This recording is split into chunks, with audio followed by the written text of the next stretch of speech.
I realized that, the Australian card market, I don't know if a lot of people know this outside of Australia, but our card market's really, really strong. And I was actually thinking about this earlier today. I actually do think, look, it might be controversial, but I do think we're like third or fourth in the world, I'd say.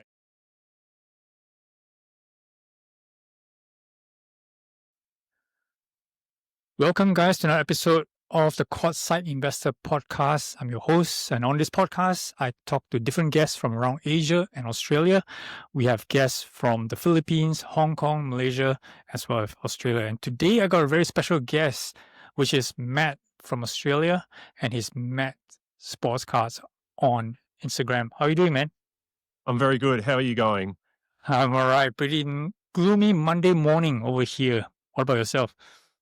Right now in Australia or in Melbourne specifically, it's getting towards the end of winter. So, yeah, I'm all rugged up in a jumper, as you can see right now. Looks But pretty yeah, good, though. it's very cold. Awesome. So thanks for taking the time. So I know you're very active lately on social media, talking about cards and you're attending shows. So we're going to cover a bunch of all of that. So, but before we dive into it, just give the audience a bit of background on who is Matt, what's your hobby history, just give a bit of an intro. Yeah, so I've been collecting cards since I was a little kid.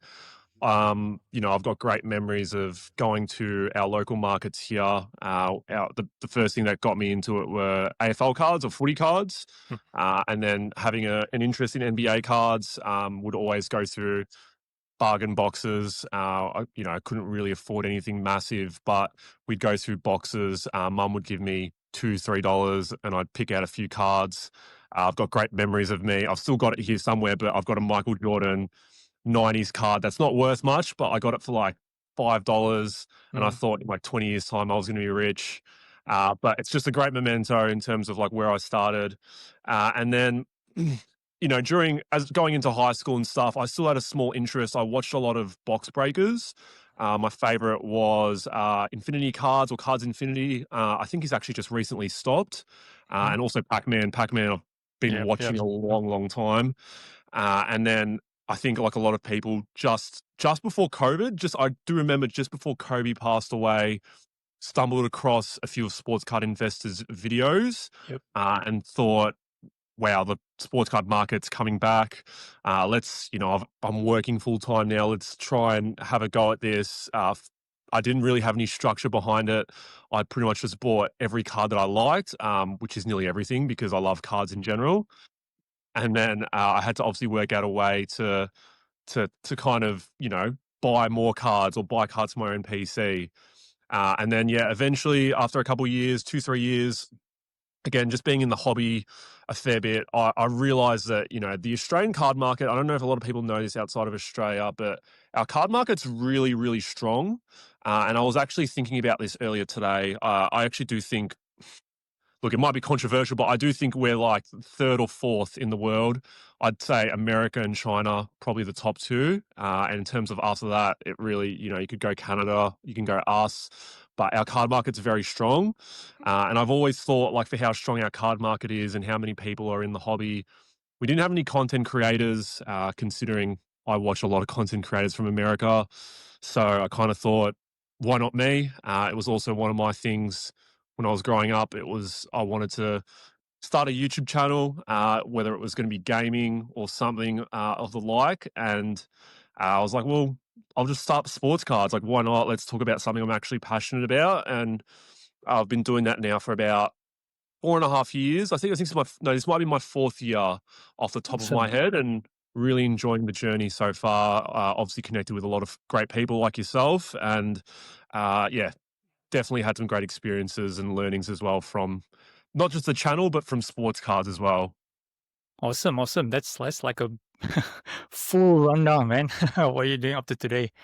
So maybe let's dive in a bit deeper, right? So post pandemic. So of course you mentioned that you were more engaged into cards. So some people basically wanted to expand the collection. Some people did a bit of flipping, a bit of breaking. So what specifically, what area were you specifically at? What were you trying to achieve?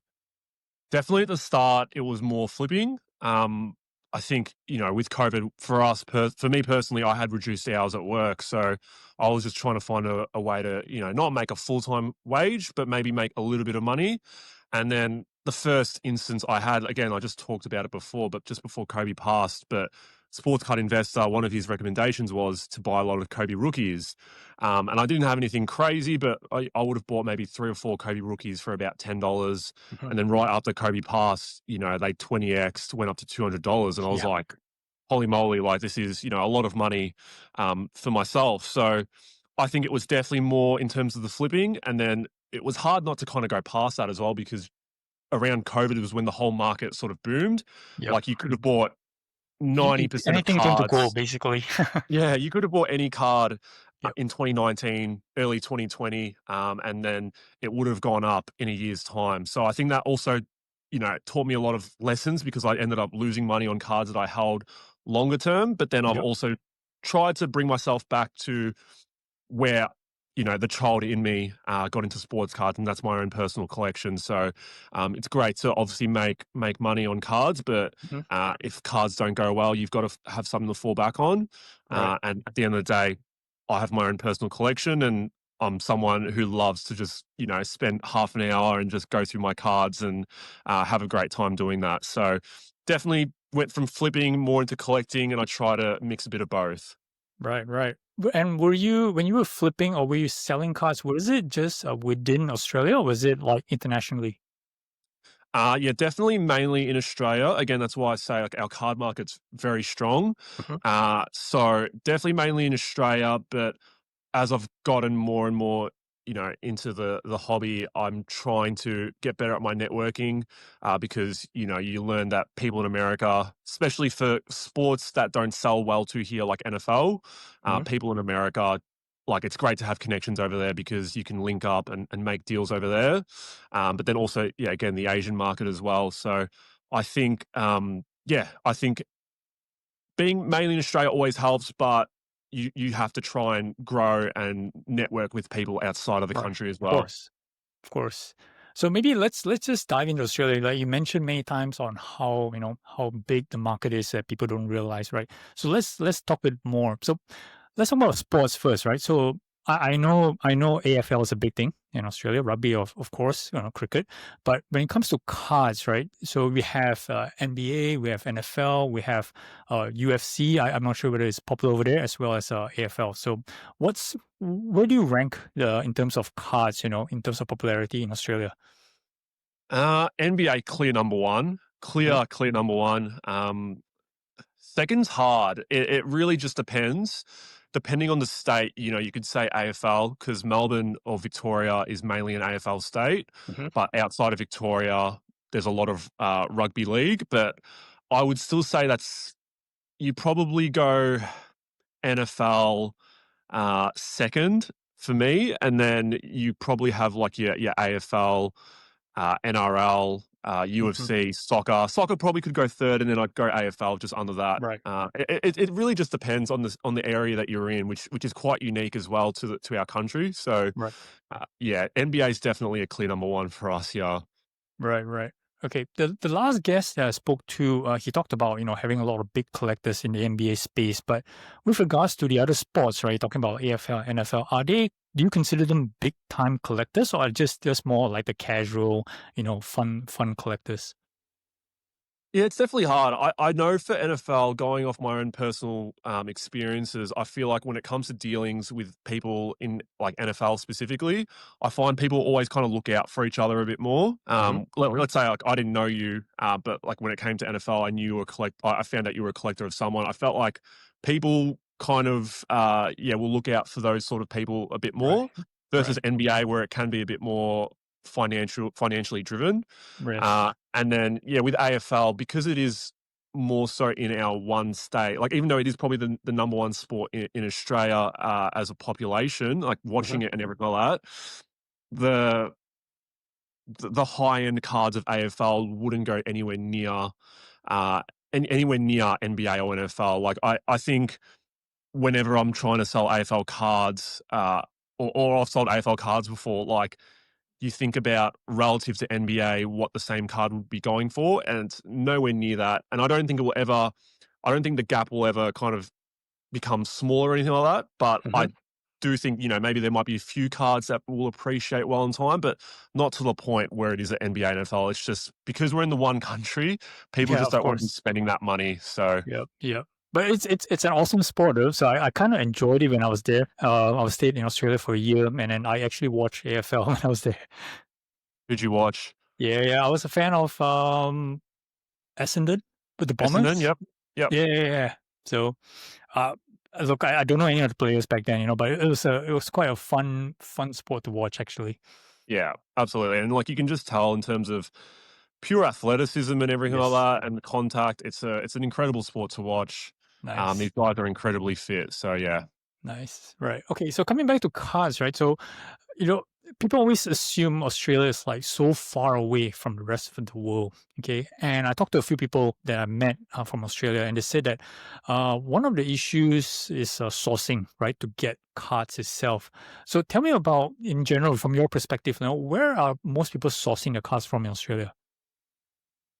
It's hard because from my personal experience, I've got a pretty good platform, so I do have a lot of people that will just hit me up. I do still think like if even if you're having to do everything locally, it's fine because I do believe our car market again is quite strong. But if it's in regards to like overseas, yeah, you're looking at American, USA eBay. We do have a lot of freight forwarders. Like ship my cards, get it shipped Hmm. international, which I'm sure you've probably used as Yep. well. So people will use that to have an address in America, save on shipping fees. Yep. I have found, like with anything in Australia, because we are an island. At the end of the day, it's our customs, our borders have become a bit more tougher at bringing stuff in from another country. So, Mhm. you're looking at 3 4 years ago, people were bringing in packages 10 to 20 kilos worth of cards and they were valuing it at, $100 and it would get Right. in with no issues. But Right. nowadays, a 5 kilo package will get flagged and you'll have to provide customs with a bunch of receipts. So that's been probably another issue. And then on top of that, I probably would look at Card Hobby. Card Hobby's been a really good addition Hmm. for not just obviously Aussies, but everyone outside of Asia over the last sort of 12 to 24 months, I'd say. Yep. I've definitely had a lot of fun on that platform as well. But yeah, I think there's definitely a multitude of ways of sourcing cards for us. Yeah, I think honestly, if you really had to stick to Australia, it would be fine. But again, it's always good to build connections and networks overseas. Yeah, yeah, awesome, awesome. Because I mean, I draw a bit of a comparison to Malaysia, for example, right? So a lot there are two tiers of collectors in Malaysia. So there's one that's, let's say, like myself, who deal with the higher end stuff. So of course we source from many channels. Okay. And then we have the general collectors who basically, just within the community, they have local breaks and stuff like that. So that makes up about more than, let's say, 70% of the collectors here. Is that the same in Australia, or you have more sophisticated collectors over there? Yeah, I would say it's a general range. Like you have your mix of your high end collectors, but then you just have a lot of people that just collect, Mhm. that just have volume. Or you have people that like me, I'm just like a mixture where I like volume, but then I also am trying to get into high end cards a little bit more. So I think you do have a nice range of collectors here. There's always people. I think people always say like, oh, the high end cards they don't move in Australia. Mhm. But there's always these background people that you just don't know of that have these incredible collections. They just don't flaunt it on social media or post on social media, but they just Yep. have incredible collections. Yep. And yeah, I think Australia is actually quite good in regards to that as well. Right, right, right. So touching on that, because like as you mentioned a few times, Australia's market is huge, right? So when you say huge, are you talking about the collector base or the kind of cards that people have? I'd say the collector base for sure. Like a couple of the Facebook groups I'm in for NBA specifically have about 15,000 people in it. Mhm. Again, they're not all active, but in regards to that, you're looking at the shows that we've had. There's been massive growth for us in shows. Right. 5 years ago, I remember when we came out of COVID, maybe about 4 years ago. I remember we came out of COVID and we had one show and it's called the Melbourne Card Fair, and it was Yeah. actually purely AFL. Yep. And then now we've got shows like Hobby Hangout, we've got Oz National, we've got Collect Fest, which just ran in Sydney.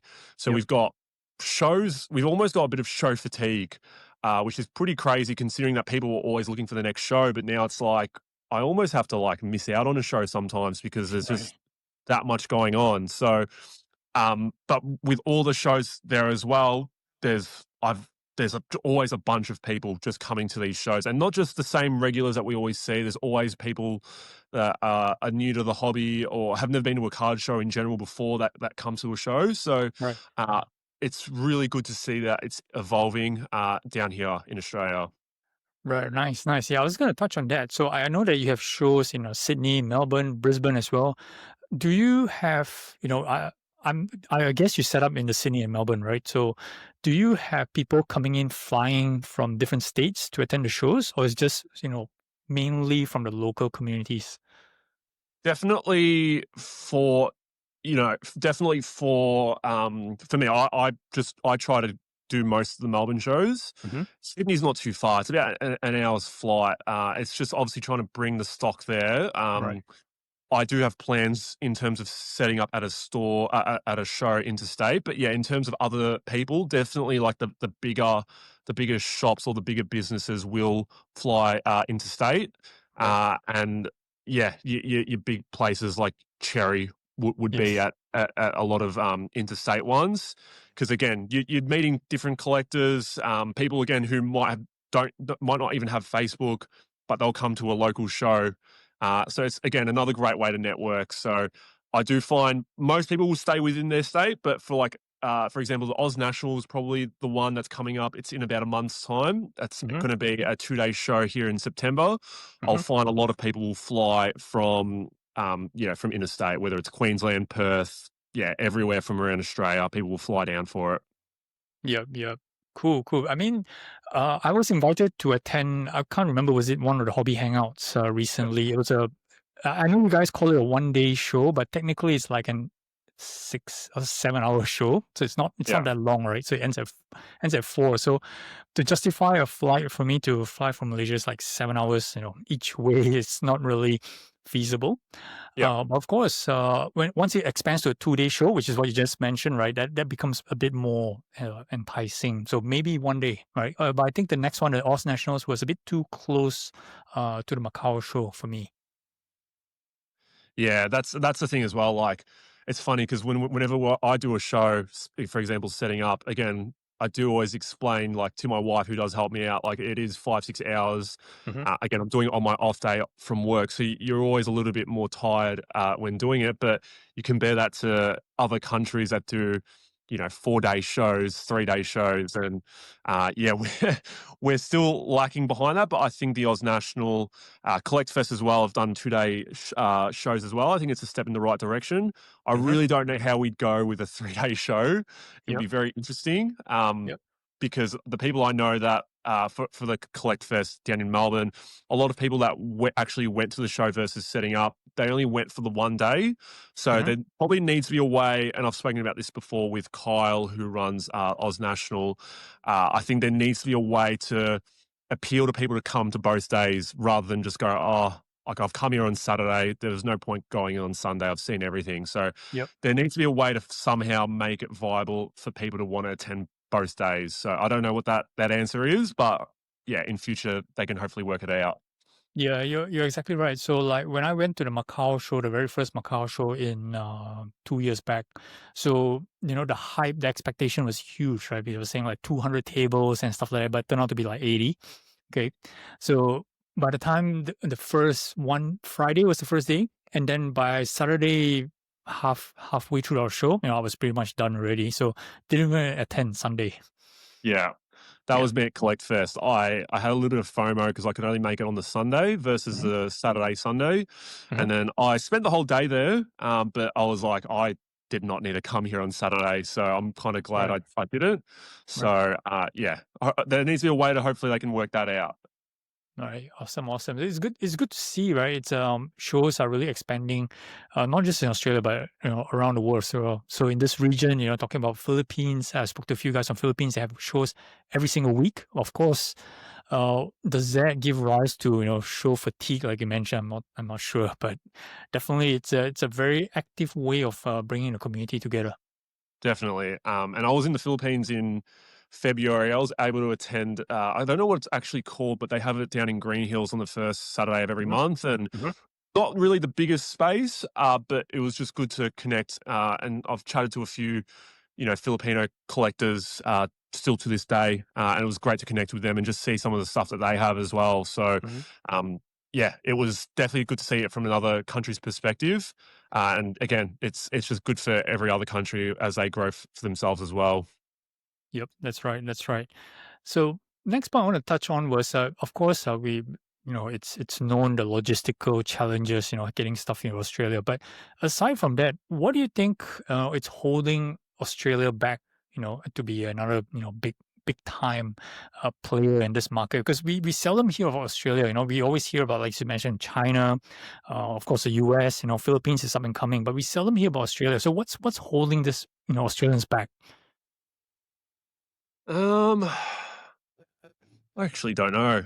Like to be fair, I don't know. I'm always like kind of a glass half full sort of person. So a lot of the challenges I don't really think about until I kind of face them. So I've Mhm. never, I think probably the main thing would definitely kind of, be your shipping in from another country. Cause Mhm. again, or even selling to another country, dealing with people in America, let's say you work out a price, and then you want to, you want to ship it to them. You're talking at minimum, it's gonna be $30 to $40, Yep. and I get in America, like, or even locally here as well, it's not that expensive to ship, but then Yep. that's just the lowest rate of shipping, but then you wanna insure it as well. So, you're looking at, yeah, potentially 3 figures for us to ship things, and then Right. when it Just comes piling to up the working cost out. that doesn't make it cost effective anymore.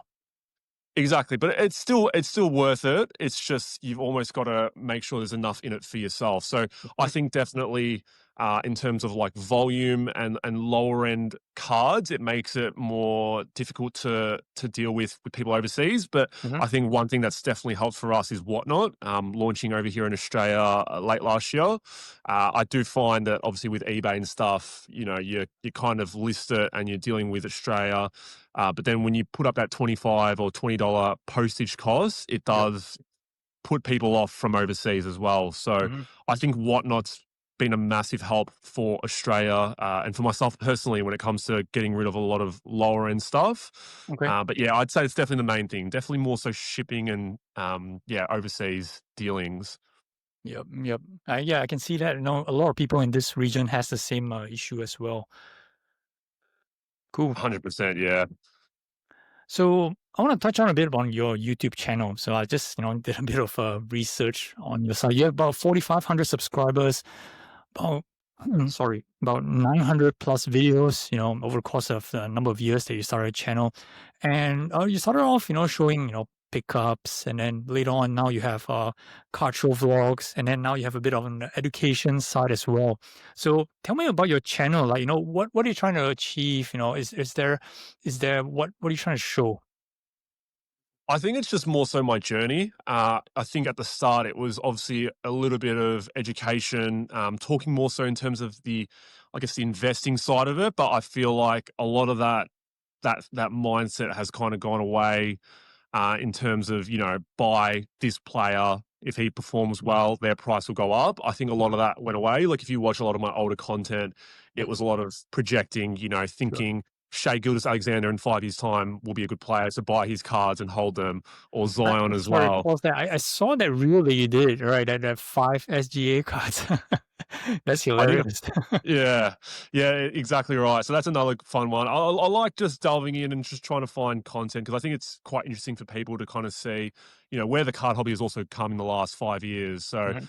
yeah, the Shea one was a great example. People were selling his autos for $30 to $40 in Yeah. 2019. Yep. Um, in general, in what my goals are for the channel, There's no real set goal. I do it more so to showcase my journey. I'm enjoying it, and just trying to give some entertainment for some people. Again, people we don't have too many creators down here in Australia, which is a little bit unfortunate, but hopefully Mhm. that can grow. But yeah, in terms of the channel itself, just showcasing my journey, growing, personally as well. I think the channel has. I think a lot of people don't know this, but I'm a massive introvert. I don't like public speaking Mhm. as well, but the channel has allowed me to grow in my confidence, whether it's talking to yourself. But Yep. I think a lot of things people don't understand is like talking to a lens is actually quite hard because you're just like, what Yes. do I say?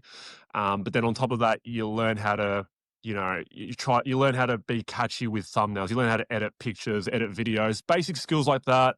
Uh, I think, yeah, that's what I've been pretty happy to create with the channel as well. Right, right. Ironically, I think most people don't realize most creators, right, are not naturally gifted to talk in front of camera, let alone being creative with graphics and stuff like that. I'm in the same boat as you. So, I I know I work in finance for 20 years. Always behind the scenes, never going out there, to meet people as much. Even though when you shake hands and then that's it, you have a few pleasantries and then you walk away. So when I first started the channel, it was tough as well, speaking to a lens, and then it was embarrassing, to even watch it back by yourself, let alone share with the world, right? Yeah, I always encourage people. I've never deleted a video off my YouTube channel, but if anyone thinks, again, I still think I have things I could improve on. But if anyone ever thinks like, oh, this is how Matt is all the time, like I highly encourage people to watch the first video I put up. Yep. Go to my channel. You can click the oldest video, and you Mhm. can see that I could barely string a sentence along with each other. And it was kind of funny because the structure of my videos back then, I would literally have to come up with an idea. I'd write a script word for word. Yep. Yep. And I didn't have it behind the camera, but I would almost refer back to it a lot. And let's say it was like a 10-minute video, it would honestly take me an hour to record it because I would be saying, well, I mean, I didn't really care about saying ums and ahs, but it was more I couldn't like think about what to say next, Right. and then editing all that sort of stuff. It was yeah, it's really funny. So it's definitely a key skill that I've learned over the journey. But yeah, if you have time, watch my oldest video. I'll leave it up there. I can't watch it, but I know a lot of people will like to look at it and definitely see where I've come from. No, we've all been through that, right? So my earliest channel didn't even show my face, right? So it was more of a just pointing down at the desk, me talking about cards. You could see my hands, and the reason is because I had a script, so I was reading off a script, right? So that I would make sure that I could spell out every single sentence properly and stuff like that. But I realized it was very not genuine.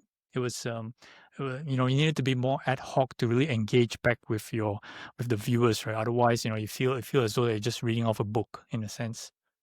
100%. Yeah, I've tried a teleprompter before for a few videos, and again, people like probably wouldn't know which videos that I've used it for, and even my wife was like, "It doesn't seem like you reading a teleprompter." But I think at the end of the day, showcasing those imperfections, those ums and those ahs, and you can cut them out as well, but that actually adds to authenticity and how you can deliver your message as well to people out there. Awesome, awesome. All right, cool. So what's next for Matt? Right. So I know you did a bunch of things. Of course, now you attend more shows. You have your own case line, the carry case. That's your own product line. So what's next stages for you? Like how do you plan to take the hobby from your perspective bigger for yourself? There's a lot of ways I can definitely answer that. So obviously with the channel, I do want to keep growing that. I'm monetized on that. I don't get paid much at all, but if there was somehow a way to eventually get paid enough on that I could, take a day off my actual job, Mhm. that would be incredible because again, the channel is a massive hobby of mine. But at the end of the day, you get paid $10 to $15 per video, and putting in about a couple of hours worth of effort for that. It's worth it for me, but again, you can't get rid of an actual day of working Of course. just for $10 to $15. So for the channel, that's the main thing. I definitely want to keep growing the Mats card cases. We started about a couple of years ago. I think we've sold just over 300 cases now. I want to keep growing and developing that product. In terms of the card space in general, again, that I think that kind of all goes in line with each other. Mhm, I want to be able to do well enough in all three aspects: the channel, the cases, the cards, to the point where I can eventually take that on a bit more full time, and then mhm, maybe take a day off my actual job itself.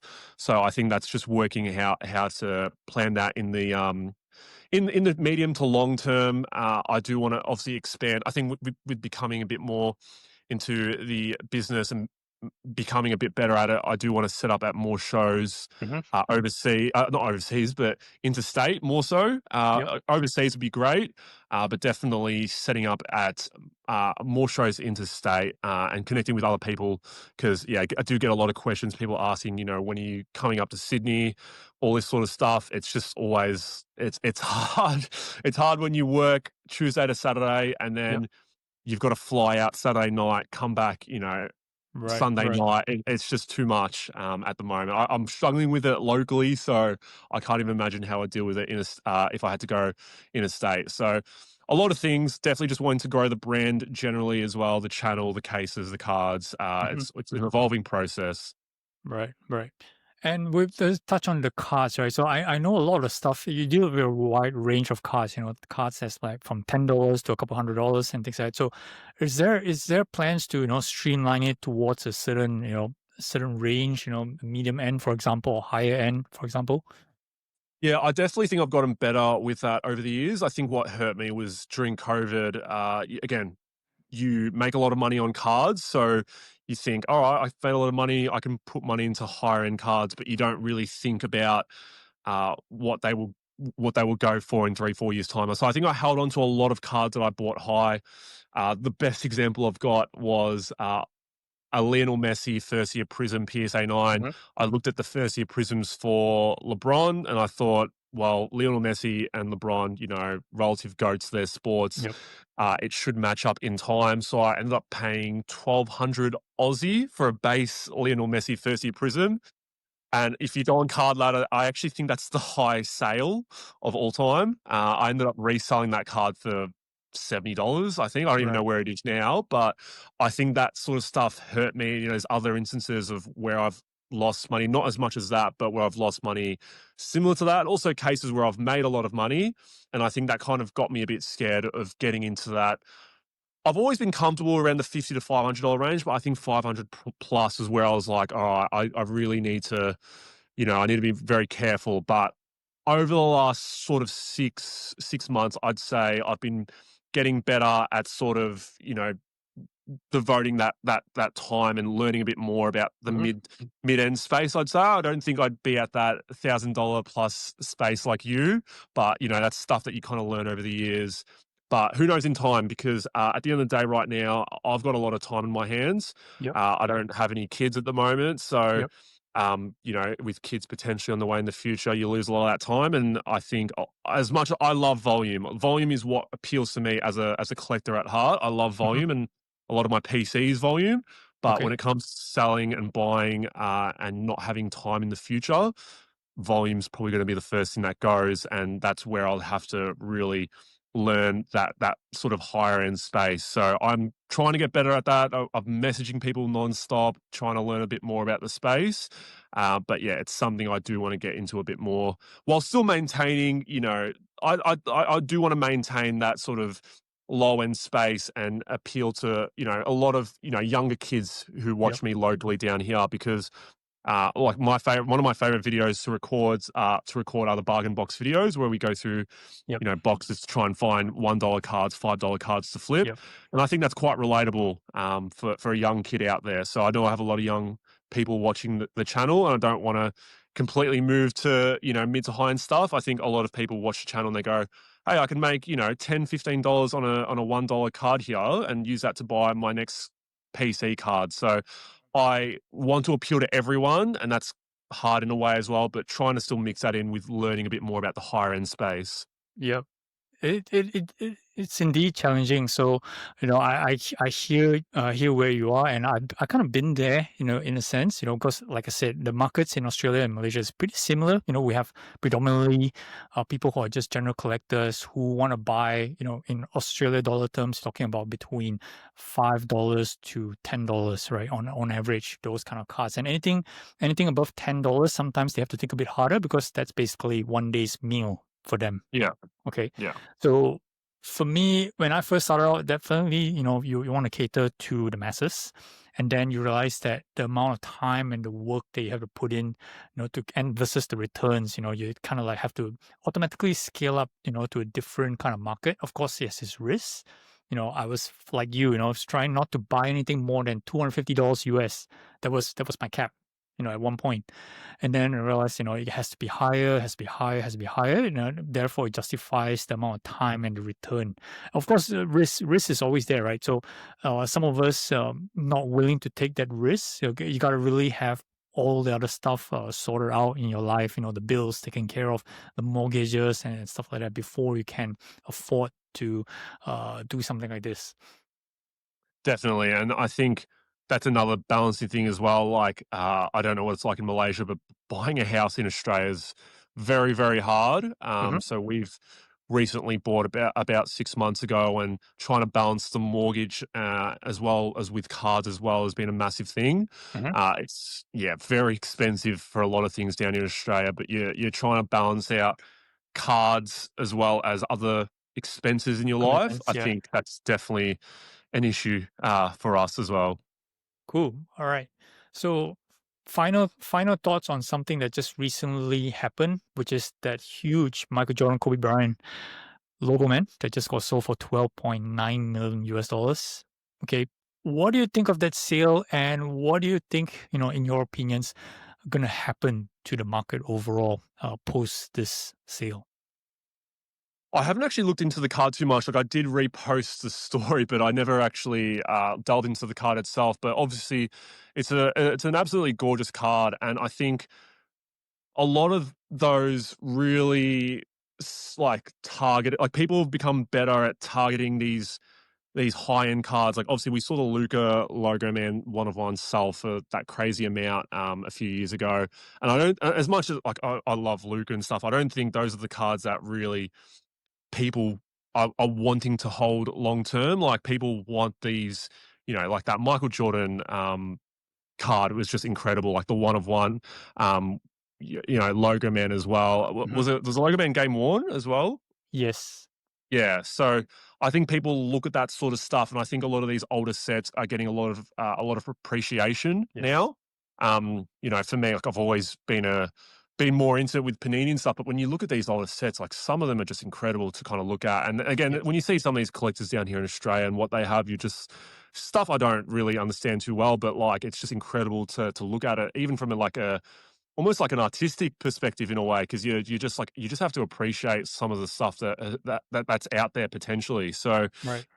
in terms of the general space, I do feel like as a whole, it's hard to answer because I think in general, whether it's like shares and everything like that, stocks, real estate, everything's kind of going up and up. Like, we're all Hmm. coming back from COVID in general. I mean, you'd understand it coming from your background probably a bit better than me. So I feel like there's a lot of money out there, but you always have that little bit of worry that something might happen in the future. We had a little bit of it when Trump announced the tariffs Yeah. beforehand, and people were scared of sending their Went into cards. a little frenzy. Yeah, and like share market went down. People were scared of sending their cards into America because they were going Yep. to get held by the tariffs. So those are the sorts of things that I think might worry people. But generally, I do feel like it's always a little bit too good to be true in a way. Like, everything's been going pretty good for the market and the financial market in general. So it kind of ties into everything, I'd say. I don't think it's that card sale itself. I think it's everything as a whole has been Right. doing very well over the last 12 months. Right. Nice. Nice. Yep. I mean, I think the card market at the moment is in a very good space presently. So I mean, this sale is it's beyond us, right? It's not in our league. So, but what it does is it gives a very positive sentiment to people who are in the space like you and me. Okay. it doesn't mean that we're gonna go all out and spend all our money, but it does give us some positive vibes that, at least for the next 6 months or 3 to 6 months, there are gonna be very positive things that's gonna happen in the hobby. Yeah, definitely. I think, I think people that reshared the story as well shared that as well and just thought, people saw the Mickey Mantle card, Yep. and, that was obviously the card that everyone was looking at, but to see, with NBA as well, not like a card from the 50s or 60s, but obviously, of two amazing players go for that high price. It's like, geez, like, this is how high the market can really go if you target the right cards. So, yeah, it was incredible to see, definitely. Nice, nice. All right, man. So thanks for taking the time. Don't want to take much more of your day, your off day. Is there any final advice or message that you like to share with the audience before we sign off? I've got no real advice. I'll probably just say, just keep enjoying the hobby. It's definitely down here in Australia. We're growing it a fair bit. I highly encourage everyone, whether it's international, interstate, attend your local card shows. Even some of the states out there, like Perth, for example, WA, people talk about, the sports card space isn't as big there, and at card shows it's dominated by Pokemon.